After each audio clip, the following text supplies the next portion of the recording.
आज कार्यकारिणीची आमची मीटिंग आता संपली आणि जे काही विरोधकांना अपेक्षित होतं ती अपेक्षिता पूर्ण त्यांची होऊ शकली नाही।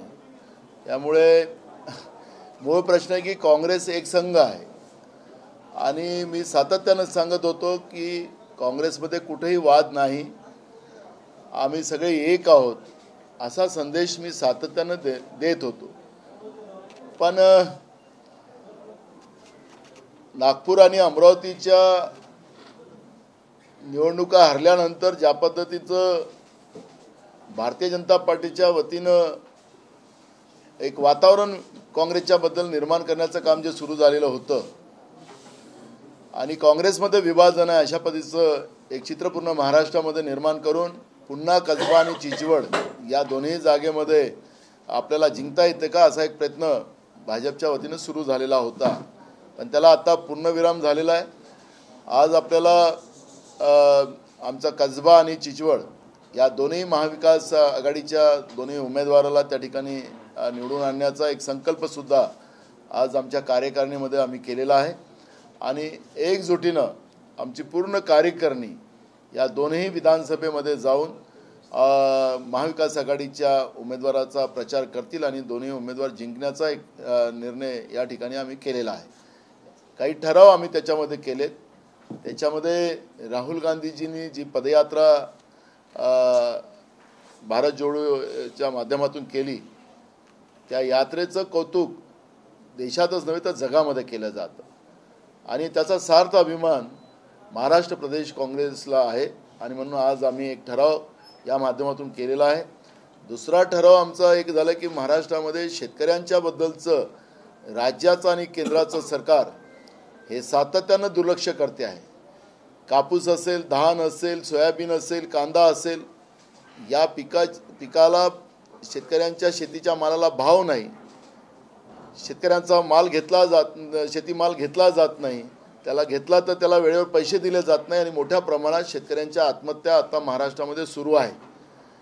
राज्यातलं आणि केंद्रातलं सरकार त्याच्याकडे मुद्दामून दुर्लक्ष करत आहे। शेतकरी विरोधी सरकार भारतीय जनता पार्टीची या सरकारला रस्त्यावर आणि विधानसभेमध्ये दोन्ही ठिकाणी वटणीवर आणण्याचा निर्णय काँग्रेस पक्षाच्या वतीनं केला गेलेला आहे। दुसरा, हास्य जोडो प्रोग्रामच्या माध्यमातून रोजगार मेळावे घेतले जातील, महिला मेळावे घेतले जातील आणि त्या माध्यमातून तरुणांना रोजगाराच्या संधी कशा उपलब्ध करून दिल्या जातील, त्यांना धीर कसा दिला जाईल आणि हे सरकार कसं तुमच्या विरोधात आहे, कसं खाजगीकरणाकडे त्यांनी वाटचाल सुरू केलेली आहे आणि खाजगीकरणाच्या माध्यमातून आरक्षण कसं संपवले केंद्रातलं आणि राज्यातलं सरकार निघालेलं आहे त्याबद्दलचं एक जनजागृतीची मोहीम काँग्रेस पक्षाच्या वतीनं हास्य जोडो कार्यक्रमाच्या माध्यमातून घेतली जाणार आहे। गरीब लोकांच्या खरं तर अन्न वस्त्र निवारा या दोनही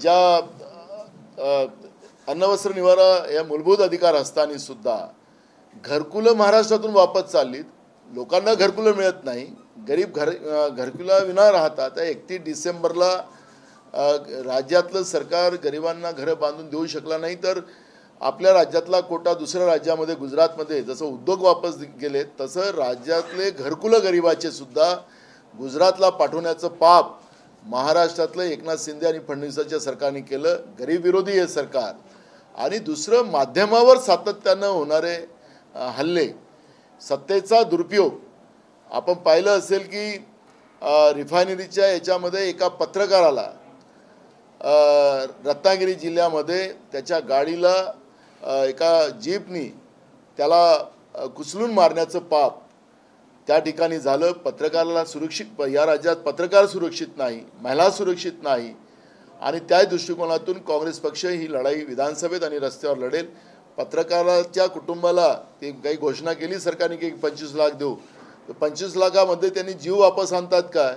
पत्रकारांनी निर्भयपणे आपलं मत मांडणं हे चुकीचं आहे का? हे सगळे प्रश्न त्या ठिकाणी निर्माण केले जातील। पत्रकाराच्या हल्ल्याचा जॉब विचारला जाईल। आपण पाहिलं की BBC संस्थेने जी एक नरेंद्र मोदींच्या बरोबर एक फिल्म जी तयार केली, जी वास्तविकता आहे ती जगभरामध्ये दाखवली जाते आहे, पण देशामध्ये दाखवली जाऊ नये याचा प्रयत्न भाजपच्या वतीनं केला जातो आहे. सुप्रीम कोर्टामध्ये हे लोक गेलेत, पण सुप्रीम कोर्टानेही त्यांना ही फिल्म देशामध्ये दाखवण्यामध्ये रोक लावण्याच्या बद्दलचं पण सुप्रीम कोर्टाने सांगितलं की याला थांबवता येणार नाही, तिला दाखवण्याला कोणाला मनाई करता येणार नाही. अशा पद्धतीचं माननीय सुप्रीम कोर्टाने जेव्हा सांगितलं, तर केंद्रातल्या 3 यंत्रणा ज्या गुलाम म्हणून नरेंद्र मोदी जे वापरतात, ईडी, CBI आणि इन्कम टॅक्स या एजन्सीचा पुन्हा त्यांनी दुरुपयोग केला. BBC सारख्या प्रामाणिक पत्रकारिता करणं, वास्तविकता दाखवणाऱ्या व्यवस्थेवरही ईडीची आपल्या इन्कम टॅक्सच्या धाडी त्या ठिकाणी मुंबई आणि दिल्लीमध्ये पाडल्या. जागतिक पातळीवर याच्यावर टीका करण्यात आली. देशाची बदनामी करण्याचं काम भाजपच्या वतीनं. आणि कालच आपले इंडियन जी पत्रकार जी संस्था आपली एडिटर्स गिल्ड या संस्थेने सुद्धा याचा निषेध केला.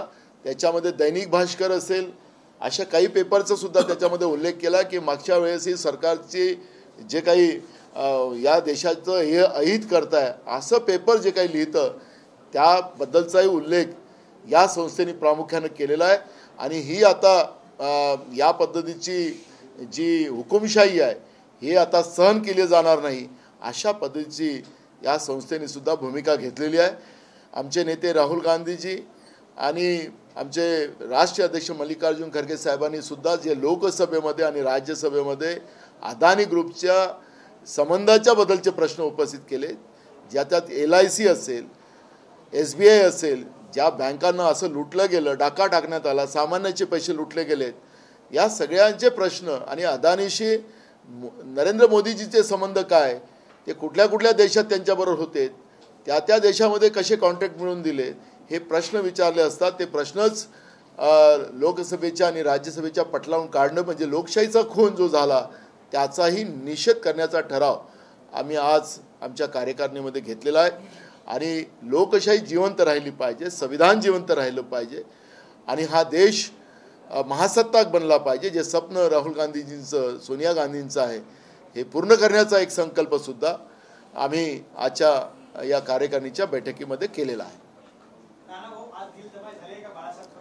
मी सुरुवातीलाच प्रश्न उपस्थित केला होता. मी सांगितलं की आमच्या काँग्रेस पक्षामध्ये कुठलाही वाद नाही.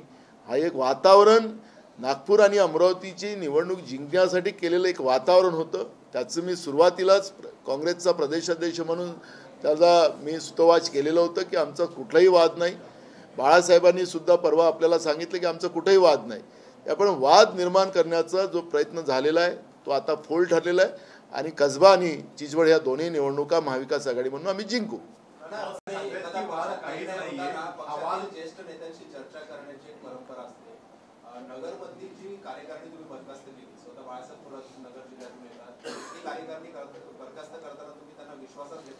आपल्याला आपणच माहिती दिली होती की जिल्हा अध्यक्षांनी राजीनामा देऊन टाकला. पहिले त्यांनी राजीनामा दिला, नंतर आम्ही बरखास्त केली. तर जिल्हा अध्यक्षांनी राजीनामा दिल्यानंतर ती कार्यकारिणी बरखास्त करावंच लागतं. सेकंड म्हणून सांगतोय तुम्हाला, तेच त्यांच्या समोरच सांगतोय. नाही माझं झालं का, माझ्याकडून झालं का, मग मला नको आणा तुम्ही.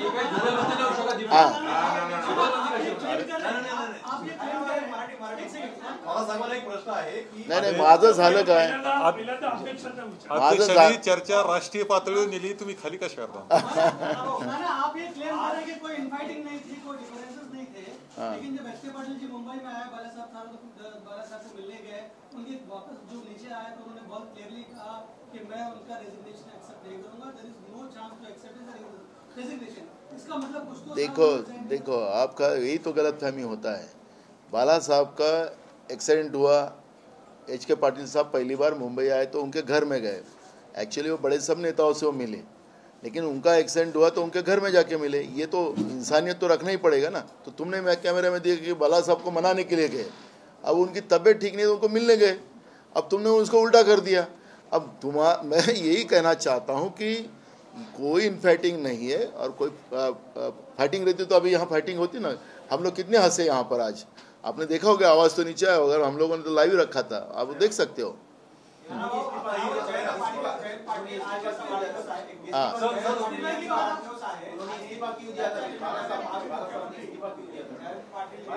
हाँ मैं बता रहा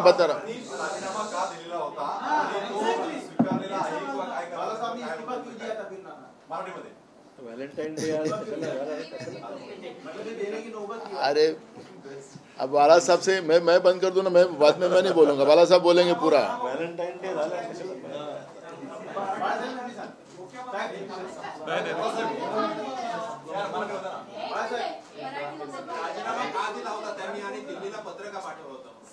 मला मी तुम्हाला तेच म्हटलं की त्यांनी पत्र पाठवलं, तुमच्याकडे एक कॉपी तर दाखवा मला, तेच मला तुम्हाला सातत्यानं विचारतो, त्यांच्या राजीनाम्याची तरी कॉपी दाखवा।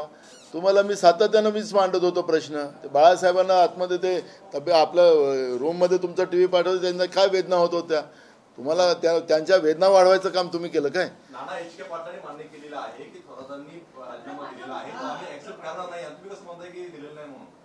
नेमकं काय त्यांनी पाहिलेलं नाही।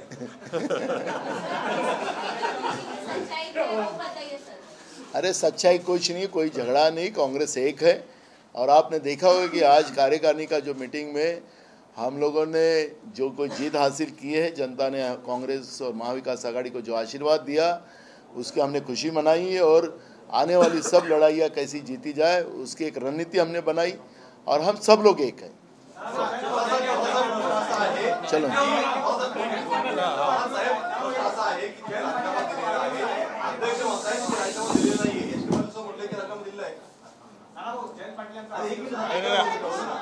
सगळे आमचे नाही पक्षांतर्गत ज्या काही गोष्टी असतात त्या प्रत्येक गोष्ट काय घरातली गोष्ट आपण उघड करतो का? सकाळी तुम्ही भांडण करून आले का व्यवस्थित आले, आता काय माहिती आहे का, सांगत असतं कुणी बाहेर, असं आहे ना। म्हणजे पक्षांतर्गत काही गोष्टी असतात, एक मांडणी होत असते, मार्ग निघत असतो, पुढे जात असतो, त्यामुळे एकदम असं याच्यामध्ये इतकं टोकाचं खरं म्हणजे चर्चा होणं आवश्यक नव्हतं असं माझं मत आहे। नाराजी दूर झाली का? नाराजी होती असं मध्ये तर कधी अध्यक्षांना भेटल्यानंतर सगळं काही नाही, असं कधी म्हटलं, असं म्हटलंच नाही। याबाबत एचके पाटीलने म्हटलं आहे की आमची जी काही चर्चा आहे ती रायपूरला होणार आहे, त्यामुळे असं दिसतं पक्ष आता ज्यावेळेस रायपूरला जाऊ तर महाराष्ट्राच्या प्रश्नावर चर्चा होईल ना। प्रश्न कोणत्या याच्यात नाही, कोणत्या पक्षात नाही, असतात ते, आम्ही चर्चा करू, फक्त आम्हाला प्रसिद्धी जास्त मिळते एवढंच।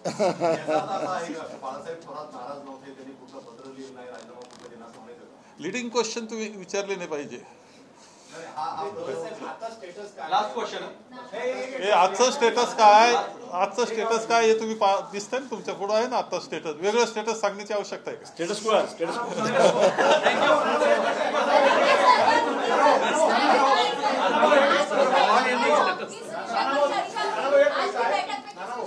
जयंत पाटील यांचा आज वाढदिवस आहे, भावी मुख्यमंत्री म्हणून त्यांचे पोस्टर लागले आहे, ठिकठिकाणी त्यांच्या घरासमोर लागले आहे, मुख्यमंत्र्यांच्या रेसमध्ये संख्या मोठ्या प्रमाणात वाढताना मला एक कळत नाही, राष्ट्रवादीमध्ये काल अजित पवारांचं त्याच्याबद्दलचं मुख्यमंत्र्याची एक स्पर्धा आली, आता जयंत पाटलांची आली, प्रत्येक नेता हा मुख्यमंत्री व्हावा असं प्रत्येक पक्षाच्या नेत्यांना वाटतंय, तर त्याच्यामध्ये काय गैरसमज काय? आखरी जनतेचा कौल हा सगळ्यात महत्त्वाचा असतो, आणि कार्यकर्त्यांनी कुणाने इच्छा बाळगली नाही, कोणी स्वप्न बघायचं तर त्याला अडचण कोणाची काही राहावी नाही असं आम्हाला वाटतं।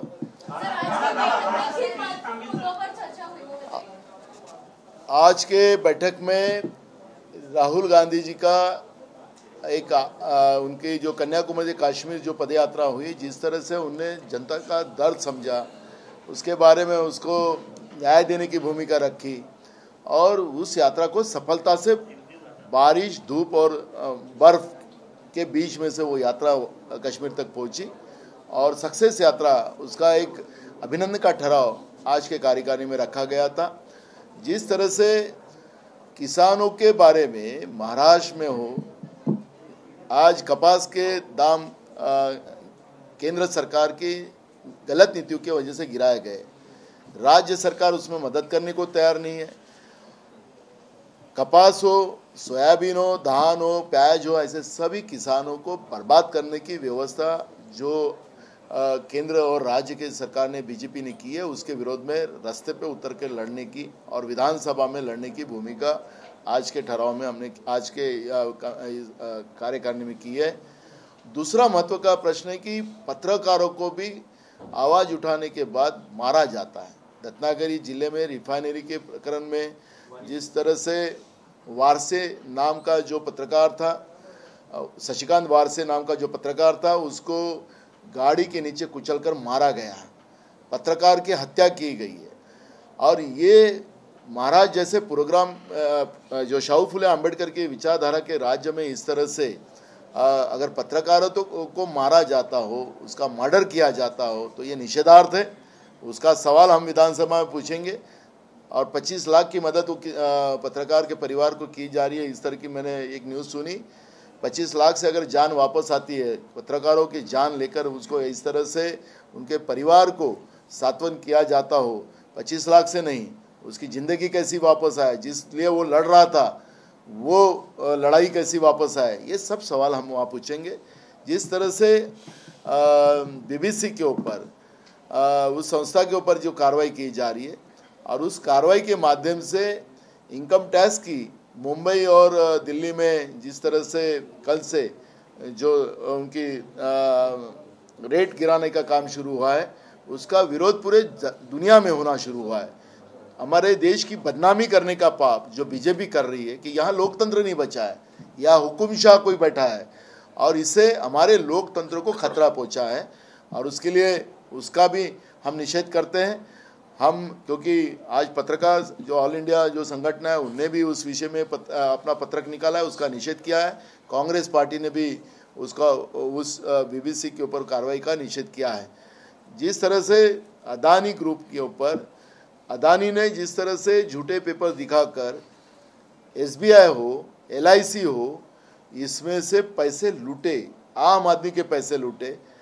और उसका सवाल राहुल जी ने, हमारे नेता मल्लिकार्जुन खड़गे जी ने, इन्हें जब राज्यसभा और लोकसभा में पूछा तो वो रिकॉर्ड से निकालने का काम किया गया। और सवाल क्या था कि अदानी जी के संबंध नरेंद्र मोदी जी के कहाँ तक है, कौन से देश में वो पहले पहुँचे थे, कौन से देश में फ्लाइट में थे, कितने दुनिया के कॉन्ट्रैक्ट मिला के दिए, इस तरह के एक सवाल सिंपल थे। क्योंकि अदानी का जो घोटाला है, जो बैंक लूटने का, LIC को लूटने का, ये स्वाभाविक है कि देश की जनता के पसीने का पैसा जो LIC में और बैंकों में रखा है, उसको लूटने का काम जो हुआ, और उसके बारे में जो प्रश्न पूछने के बाद वो रिकॉर्ड से निकालने के बाद रिकॉर्ड से निकाल दिया गया। तो ये लोकतंत्र का मर्डर करने का पाप अगर नरेंद्र मोदी की और बीजेपी की सरकार करती है, तो उसको भी लड़ने का एक मकसद हमने यहाँ पे बनाया है। और ऐसे कई विषयों को लेके आज हमने कई ठराव पारित किए। एक प्रश्न असा आहे की तुम्ही म्हणताय आपल्यात काही मतभेद साहेबांनी